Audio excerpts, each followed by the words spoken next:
सुप्रभात बच्चों, कैसे हो आप सब। मैं आशा करती हूँ आप सब बहुत ही अच्छे और स्वस्थ होंगे। तो बच्चों, मैं हूँ आपकी हिंदी की अध्यापिका और आज से मैं आपको पढ़ाने वाली हूँ हिंदी व्याकरण। ठीक है, तो चलिए बच्चों, आज की हमारी पहली कक्षा में आज की कक्षा में हम शुरू करने वाले हमारा अध्याय नंबर 1। ठीक है, इसका नाम है भाषा तथा व्याकरण यानी कि लैंग्वेज एंड ग्रामर। तो चलिए बच्चों, शुरू करते हैं हमारा ये नया अध्याय।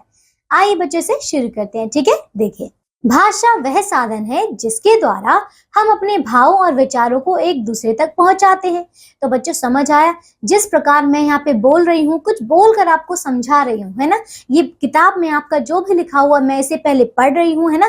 पढ़कर फिर मैं आपको देखिए बोलकर समझा रही हूँ। इसका अर्थ क्या हुआ कि मैंने अपने भावों को प्रकट करने के लिए कुछ बोला, कुछ कहा और वो शब्द आप तक गए। तो इसी को हम क्या कहते हैं, भाषा कहते हैं। ठीक है ना। अब देखिए बच्चों, इन्हें देखिए, पढ़िए और समझिए। आइए बच्चों, यहाँ पे आपको कुछ दिया गया है।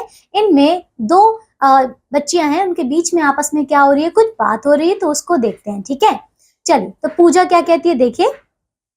पूजा कहती है मोना से कि मोना, तुम आज विद्यालय क्यों नहीं आई थी, तुम्हें आना चाहिए था। ठीक है, फिर मोना कहती है मुझे कहीं जाना था, मैं कल जरूर आऊंगी। ठीक है, तो इस तरीके की उनमें बात हो रही है। अब देखिए, पूजा ने बोलकर अपनी बात कही व मोना ने सुनकर उसकी बात समझी और इस बात का जवाब दिया। तो बच्चे समझ आ रहे हैं यहाँ पे कि वो क्या कर रहे हैं, एक दूसरे से देखिए पहले वो प्रश्न कर रहे हैं, फिर उनको जवाब में कुछ भी उत्तर भी मिल रहा है ना। इसी तरीके से उनके जो मन के भाव हैं वो एक दूसरे से क्या हो रहे हैं, वो समझ पा रहे हैं, है ना। चलिए आगे देखिए बच्चों, गौतम के घर में कोई उत्सव है। ठीक है, उत्सव यानी कि कोई उसके घर में त्योहार है। ठीक है, ऐसा कोई समारोह है। अब देखिए, गौतम ने गौरव को उत्सव में शामिल होने का निमंत्रण पत्र दिया। ठीक है, गौरव ने निमंत्रण पत्र को पढ़ा व गौतम से कहा निमंत्रण के लिए धन्यवाद। ठीक है मित्र, मैं उत्सव में आने की पूरी कोशिश करूंगा। ठीक है ना बच्चों। तो यहाँ पे क्या हो रहा है, यहाँ पे एक बच्चा जो है दूसरे बच्चे को क्या कर रहा है, निमंत्रण पत्र दे रहा है। ठीक है, और दूसरा उसे क्या कर रहा है, उसका धन्यवाद दे रहा है, उससे कह रहा है कि मैं पूरी कोशिश करूंगा आने की। ठीक है, चलिए। गौतम ने लिखकर अपनी बात को कहा व गौरव ने पढ़कर उसकी बात को समझा। तो बच्चों समझ आ रहा है, एक ने लिखा और दूसरे ने पढ़ा। ठीक है बच्चों, आपने ऊपर लिखे वाक्यों को पढ़ा और समझा कि एक के द्वारा कही गई बात को दूसरे ने समझा। तो बच्चों समझ आ रहा है कि एक ने कुछ कहा और दूसरे ने उसे पढ़कर समझ लिया। ठीक है, बातचीत का यह माध्यम ही भाषा कहलाता है। तो बच्चों आपको समझ आया, ये चाहे आप लिखित हो चाहे आपका मौखिक हो। ठीक है, क्योंकि एक बच्चे ने पत्र लिखा, वो भी एक भाषा का रूप है, और दूसरे बच्चे ने उसे पढ़ा, तो वो भी एक उसका रूप ही है। ठीक है ना। चलिए अब बच्चों देखते हैं भाषा। तो भाषा के कितने रूप होते हैं, देखिए। तो एक होता है बच्चों मौखिक भाषा यानी कि ओरल लैंग्वेज। ठीक है, और दूसरा है बच्चों लिखित भाषा यानी कि रिटन लैंग्वेज। ठीक है, तो ये है इसके दो भाग। आइए अब एक एक करके हम इनके बारे में जानते हैं। ठीक है, तो पहला देखिए, पहला बच्चों मौखिक भाषा। ठीक है, जब हम बोलकर अपनी बात दूसरों तक पहुंचाते हैं व सुनकर दूसरों के बात को समझते हैं, तो यह मौखिक भाषा कहलाती है। बच्चों समझ आए क्या कह रहे हैं कि देखिए, जब हम बोलकर, ठीक है, दूसरों की बात तक मतलब दूसरों तक अपनी बात को पहुंचाते हैं और दूसरों की बातों को सुनकर उनकी बातों को समझते हैं, तो इसे हम कहते हैं मौखिक भाषा। ठीक है ना, किसी ने बोला हमने समझा, या हमने बोला किसी और ने समझा। ठीक है, चलिए अब यहाँ पे देखिए बच्चों, आपको यहाँ पे मौखिक भाषा का कुछ उदाहरण दिया गया है चित्रों के द्वारा। तो देखिए बच्चों, ये जो बच्ची है टेलीफोन पर कुछ कह रही है। देखिए क्या कह रही है, खुशी टेलीफोन पर बोलकर अपनी बात कह रही है। ठीक है ना, तो ये भी अपनी मौखिक भाषा का प्रयोग कर रही है। दूसरा देखिए, रवि सोहन से बोलकर अपनी बात कह रहा है व सोहन सुनकर समझ रहा है। तो बच्चों देखिए, यहाँ पर भी आपका मौखिक भाषा का प्रयोग हो रहा है। ठीक है ना। अब आते हैं दूसरा, तो ये है बच्चों लिखित भाषा। जब हम लिखकर अपनी बात कहते हैं तथा पढ़कर दूसरों की बात को समझते हैं, तो यह लिखित भाषा कहलाती है। बच्चों समझ आया, देखिए हम अपने मन के भावों को लिख सकते हैं, जैसे कि पत्र लिखते हैं, है ना, और कोई सामने वाला उन लिखे हुए शब्दों को पढ़ता है, तो इसी को हम क्या कहते हैं, ये होता है लिखित भाषा। समझ आया बच्चों। देखिए अब यहाँ पे, जैसे कि यहाँ पे देखिए इस चित्र में क्या है, चाचा जी अखबार पढ़ रहे हैं, यानी कि अखबार में लिखे गए शब्दों को, उनमें लिखी गई सूचनाओं को वो पढ़कर समझ रहे हैं। ठीक है ना। और दूसरा है कृति पत्र लिख रही है, यानी कि वो लिख रही है, कुछ पत्र लिख रही है। ठीक है, तो ये दोनों ही आपके जो है लिखित भाषा के रूप है। ठीक है, चलिए अब आगे देखिए बच्चों, अब है बच्चों सांकेतिक भाषा। ठीक है, देखिए जब हम संकेतों के द्वारा अपनी बात दूसरों तक पहुंचाते हैं उसे सांकेतिक भाषा कहते हैं। बच्चों समझ आया? जैसे कि मैं कुछ इशारों में आपको समझाऊं, ठीक है, या फिर आप अपनी बात जो है इशारों में किसी को कुछ कहें, तो इसी को हम कहते हैं सांकेतिक भाषा, जिसमें हम कुछ भी बोलकर या फिर लिखकर नहीं कहते। ठीक है, चलिए अब आगे है बच्चों विभिन्न भाषाएं। ठीक है, देखिए तो बच्चों देखिए अब विभिन्न भाषाएं कौन कौन सी हैं। संसार में बहुत सारे देश हैं जहां पर अलग अलग लगभग 6000 भाषाएं बोली जाती हैं। जैसे चीन में चीनी, इंग्लैंड में अंग्रेजी, फ्रांस में फ्रेंच और जर्मनी में जर्मन। ठीक है, इसी तरह भाषा के विभिन्न राज्यों में भी अलग अलग भाषाएं बोली जाती हैं। ठीक है, जैसे कि देखिए पंजाब में पंजाबी बोली जाती है, गुजरात में गुजराती बोली जाती है और महाराष्ट्र में मराठी बोली जाती है। ठीक है, चलिए सभी राज्यों की अपनी अपनी भाषाएं हैं, लेकिन हिंदी हमारी राष्ट्र भाषा है। तो बच्चों समझ आया, हिंदी क्या है? हमारी राष्ट्र भाषा है। ठीक है, क्योंकि यह भाषा पूरे देश में बोली व समझी जाती है, इसलिए हिंदी को भारत की राजभाषा यानी कि संवैधानिक घोषित किया गया है। तो बच्चों समझ आया? देखिए ऐसे तो हर राज्य में अपनी अपनी एक भाषा बोली जाती है ना, आपके भी राज्य में एक अपनी अलग भाषा बोली जाती होगी, है ना। लेकिन बच्चों हिंदी एक ऐसी भाषा है जो कि हर राज्य में बोली जाती है। ठीक है ना, इसीलिए हम इसे राष्ट्रभाषा कहते हैं या फिर राजभाषा। ठीक है ना, चलिए आगे देखो बच्चों, अब हिंदी, मराठी, राजस्थानी, गुजराती आदि भाषाएं देवनागरी लिपि में लिखी जाती हैं। ठीक है बच्चों, इनकी लिपि आपको याद रखनी है कि ये जो भाषाएं हैं किस भाषा में लिखी जाती हैं। ठीक है, किस लिपि में लिखी जाती है, तो कौन सी लिपि इनकी?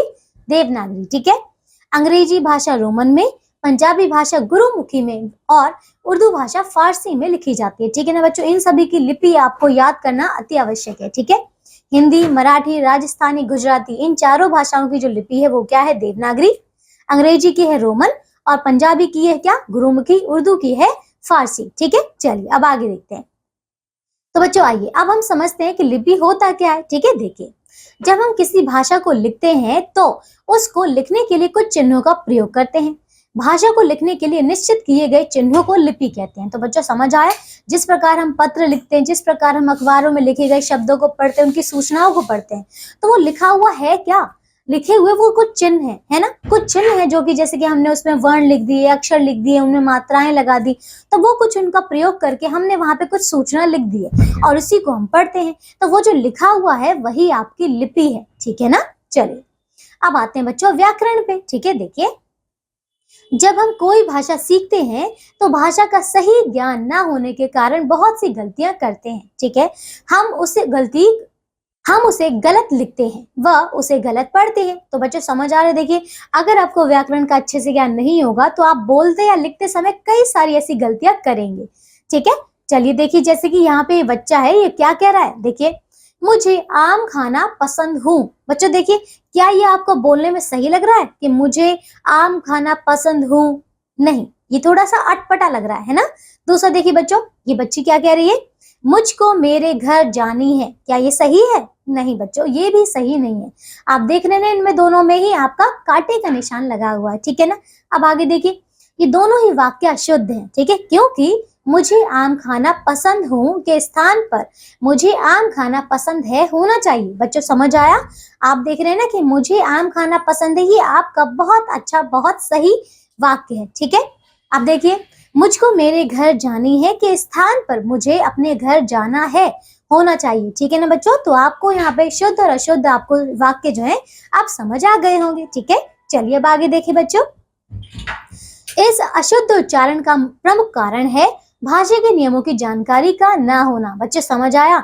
जब तक आपको भाषा की व्याकरण की जानकारी नहीं होगी तब तक आपको आप भाषा को बोलते या लिखते समय कई सारी ऐसी गलतियां कर सकते हैं। ठीक है, देखिए अब आगे व्याकरण की सहायता से हम वर्णों, शब्दों व वाक्यों को शुद्ध रूप में बोलना, पढ़ना व लिखना सीखते हैं। तो बच्चों आपको समझ आया, हम व्याकरण की ही सहायता से वर्णों को किस प्रकार लिखते हैं, उनके शुद्ध रूपों में उसे बोलना, लिखना और समझना भी सीखते हैं। ठीक है, चलिए अब आगे देखिए बच्चों, देखिए ये अध्याय तो हमारा पूरा हो चुका है। आइए अब हम देख लेते हैं कि हमने इस पाठ से क्या सीखा। ठीक है, देखिए बच्चों क्या है? भाषा वह साधन है जिसके द्वारा हम अपने भावों और विचारों को एक दूसरे तक पहुंचाते हैं। ठीक है, ये हमने देख लिया था। दूसरा, भाषा के दो प्रकार हैं, मौखिक भाषा और लिखित भाषा। ठीक है, तीसरा, भाषा को लिखने के लिए निश्चित किए गए चिन्हों को लिपि कहते हैं, ठीक है ना बच्चों। और चौथा है व्याकरण की सहायता से हम वर्णों, शब्दों व वाक्यों को शुद्ध रूप में बोलना, पढ़ना व लिखना सीखते हैं, ठीक है। चलिए बच्चों, तो देखिए ये अध्याय हमारा पूरा हो चुका है।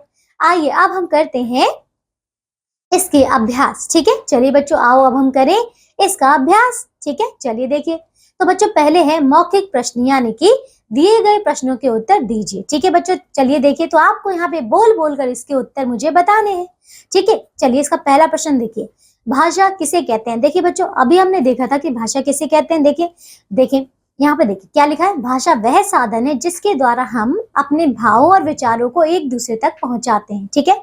जो भी हम बोलते हैं वो क्या है, भाषा है। जो हम लिखते हैं वो भी एक भाषा है, ठीक है।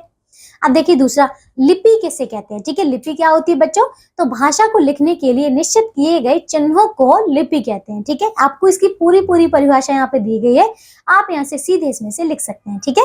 तीसरा देखिए, व्याकरण से आप क्या समझते हैं, बताइए क्या समझते हैं। देखिए व्याकरण की सहायता से हम वर्णों, शब्दों व वाक्यों को शुद्ध रूप से बोलना, पढ़ना व लिखना सीखते हैं, ठीक है। चलिए अब आगे देखिए बच्चों, अब है लिखित प्रश्न, यानी कि बच्चों देखिए लिखना है इसमें, ठीक है। क्या देखिए, सही विकल्प पर सही का निशान लगाइए, ठीक है बच्चों। चलिए तो अब एक एक करके नहीं पढ़ते हैं और नीचे दिए गए विकल्पों में से हम सही पर सही का चिन्ह लगाते हैं, ठीक है।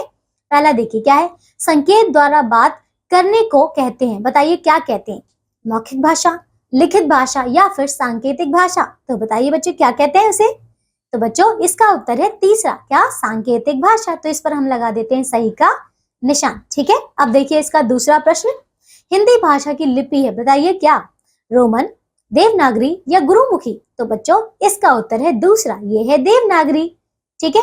अब देखिए बच्चों तीसरा प्रश्न, भाषा को लिखने का ढंग कहलाता है, बताइए क्या कहलाता है, भाषा, लिपि या व्याकरण। तो इसे कहते हैं बच्चों, ये है उसका उत्तर दूसरा, लिपि, ठीक है ना बच्चों, इसे हम लिपि कहते हैं। अब करते हैं बच्चों इसका चौथा प्रश्न, महाराष्ट्र में बोली जाने वाली भाषा है, बताइए कौन सी, मराठी, मलयालम या असमिया। तो बच्चों ये है आपका पहला उत्तर, मराठी, ठीक है। इस पर लगा दीजिए आप सही का निशान, ठीक है। अब देखिए बच्चों ख प्रश्न, ठीक है। देखिए भाषा का सही रूप चुनकर वाक्य पूरे कीजिए, ठीक है। देखिए बच्चों पहला क्या है, भाषा का बोला गया रूप है, बताइए क्या है। तो ये है आपका मौखिक भाषा, ठीक है ना। चलिए इसके नीचे मैंने रेखा खींच दी है, ठीक है। चलिए अब देखिए बच्चों दूसरा, संकेत द्वारा समझाई गई भाषा है, बताइए क्या, लिखित या फिर सांकेतिक। तो ये है बच्चों सांकेतिक, ठीक है। अब देखिए तीसरा प्रश्न, भाषा का लिखा गया रूप है, बताइए क्या, लिखित या मौखिक। तो ये है बच्चों लिखित, ठीक है। अब देखिए बच्चों ग प्रश्न क्या है, मौखिक भाषा व सांकेतिक भाषा में क्या अंतर है, बताइए बच्चों क्या अंतर है। तो देखिए बच्चों मौखिक भाषा क्या है, मौखिक भाषा में हम दी गई मतलब कोई भी जो भी हमारी बात होती है, हमारे विचार हैं जो हम उसे बोलकर शब्दों के द्वारा बताते हैं, ठीक है। जबकि जो सांकेतिक भाषा है उसमें हम कुछ भी शब्द बोलते नहीं, हम इशारों में कोई बातों से समझाते हैं, ठीक है ना। और बच्चों आप ये भी कह सकते हैं कि देखिए मौखिक भाषा में शब्दों का, वर्णों का प्रयोग किया जाता है, लेकिन ऐसा सांकेतिक में नहीं किया जाता, उसमें अपने हाथों का और अपने आप कह सकते हैं कि हम सिर्फ और सिर्फ उसको इशारों में ही समझा सकते हैं, ठीक है ना। चलिए अब देखिए बच्चों आगे, अब है क्या प्रश्न, देखिए ये है रचनात्मक परख, ठीक है। देखिए इस वर्ग पहेली में कुछ भारतीय भाषाओं के नाम छिपे हुए हैं, उन्हें ढूंढकर उन पर गोला बनाइए, ठीक है, और उनमें अलग अलग रंग भरिए। तो चलिए बच्चों से हम पूरा कर लेते हैं, ठीक है। देखिए तो बताइए बच्चों इसमें क्या क्या है। अच्छा एक एक करके हम इसे ढूंढते हैं बच्चों। देखिए यहाँ पे ये क्या है, देखिए आपको ढूंढकर उन पर गोला बनाना है ना। अब देखिए तो ये है यहाँ पे, ये देखिए ये रहा मराठी, ये रहा है ना, तो ये रहा मराठी, ठीक है ना। तो बच्चों इसमें आप गोला तो मैंने मतलब इस तरीके से बना दिया, आप इसमें आप कोई भी रंग कर सकते हैं, ठीक है ना। चलिए तो यहाँ पे हम कर लेते हैं, इसमें कौन सा, नीला ही रंग कर देते हैं, नहीं हाँ ठीक है।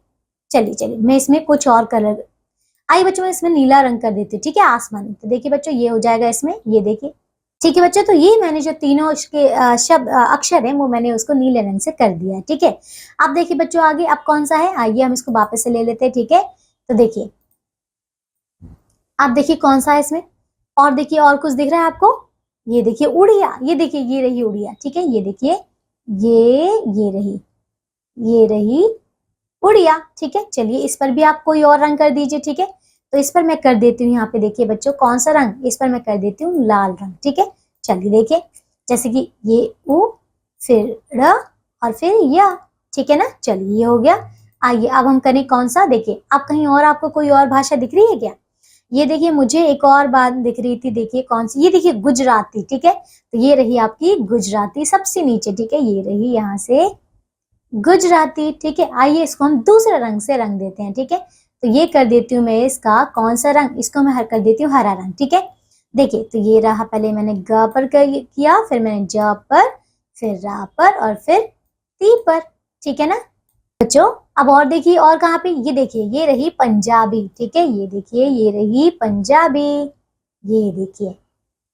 ठीक है, तो ये है पंजाबी, इसको कर दीजिए कोई दूसरा रंग। ठीक है, इसको मैं कर देती हूँ पीला रंग। ठीक है, तो देखिए इसको मैं कर देती हूँ पीला। तो पहले मैंने पा को किया, फिर जा को और फिर बी को। ठीक है, तो ये हो गया पंजाबी।